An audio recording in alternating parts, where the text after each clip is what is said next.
Hi, everybody. I'm Greg Waddell for AndersonRedskins.org, and we're here with head basketball coach for the boys, Chris DeLotell. And Chris, first of all, we're just kind of introducing ourselves to the Anderson Redskins community, but it's so great to meet you and see what's going on here. Let's talk a little bit about the season now. A few games in under your belt already, but getting things going here, what's the start been? What's kind of the atmosphere around the program? Yeah, Greg, we have an inexperienced group, so we've got guys coming along. We've been getting better as the year's gone on. Hopefully still have some improving to do.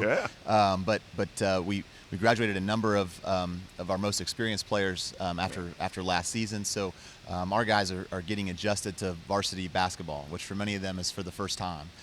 So we've already seen some progress in these first 2 weeks of games, and have every reason to believe we're really confident that that's going to continue as the year goes on, and we're going to just keep getting better. And that's the exciting part, yeah, that you got so much more in front of you. Sure. and getting things going. So as far as today being a game day, first off, we're here, so we thank Sure. you for even talking to us on a game day. Sure. What goes on a school day Yeah. game day for the guys, trying to keep them in, and finals going on this week as well, too. Yeah, so. well, for the coaches, game day is the easiest of the days because all the hay's in the barn. You know, scouting report's done, film is watched, we've already finished practices, so game days are actually kind of the most relaxing days at school other than the anticipation of playing. Sure.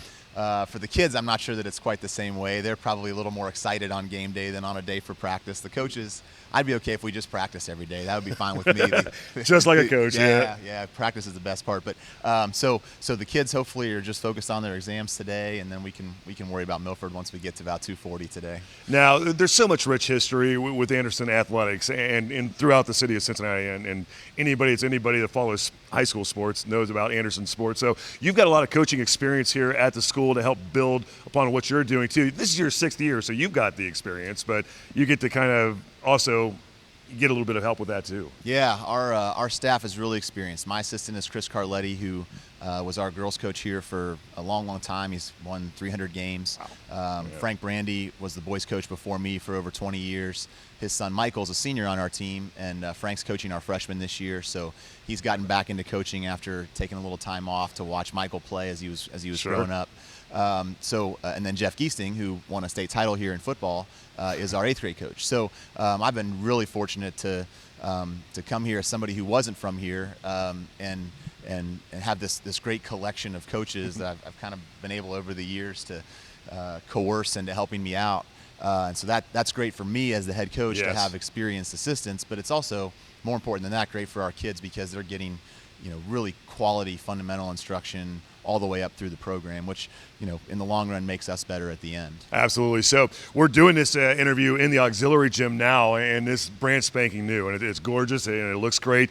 The facilities are helping with the youth, I guess, through the Anderson community, and trying to be able to build that program for the future, too. They're helping in a ton of ways. We have a youth program that's been built over the last few years called Forest Hills Titans, which is some high-level travel basketball, which didn't exist until about 3 years ago. Which we don't run, but some community members have done a great job of putting it together. And a lot of that is run through here on the weekends with their games and practices. This facility is a life changer for our program, and for me and my wife is much happier that we have an auxiliary gym because we don't always we don't practice half the time at 5 o'clock from 5 to 7, and kids aren't home till later and coaches aren't home till later. Just in terms of quality of life and energy and those type of things, it's helpful to know that everybody's going to get to practice after school and be out of here at 5 o'clock rather than have those longer days. And it helps with the off season when the main gym is being used by volleyball in the fall or by baseball and softball when it rains in the spring, or any dance team, any of the dozens of things that occur in the gym. We still have this space where our kids can get in and work out. So it helps us with skill development. So just across the board with this gym and the weight room downstairs, those are escalators for our program. With in player development, you kind of mentioned that, and it leads me to think too about the sport. There's kind of two trains of thought with sports.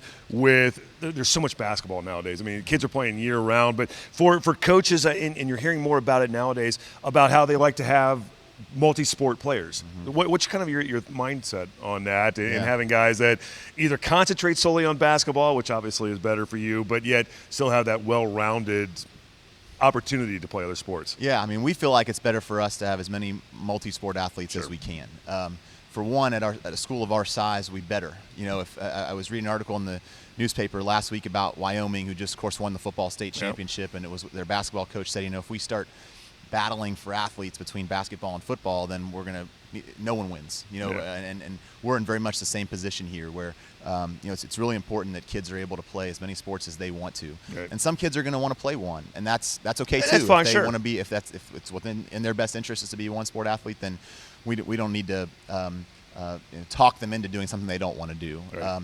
But we certainly want to do everything we can to make it feasible for kids to be multi-sport athletes. It's in the kids' best interest, and it's in our school's best interest, and our well-rounded athletic program's best interest that our best athletes are playing as many sports as they want to play. I couldn't agree more. So that got really deep really quick there. But great comments on that, and I really, really appreciate it. But, well, look, we wish you all the best of luck, and we're just getting our partnership started now with Anderson High School, but we're very excited and look forward to helping your student athletes as much as we can. Wish you the best of luck to the rest of the upcoming season. Thanks, I appreciate it. This is Chris DeLotell. I'm Greg Waddell for AndersonRedskins.org.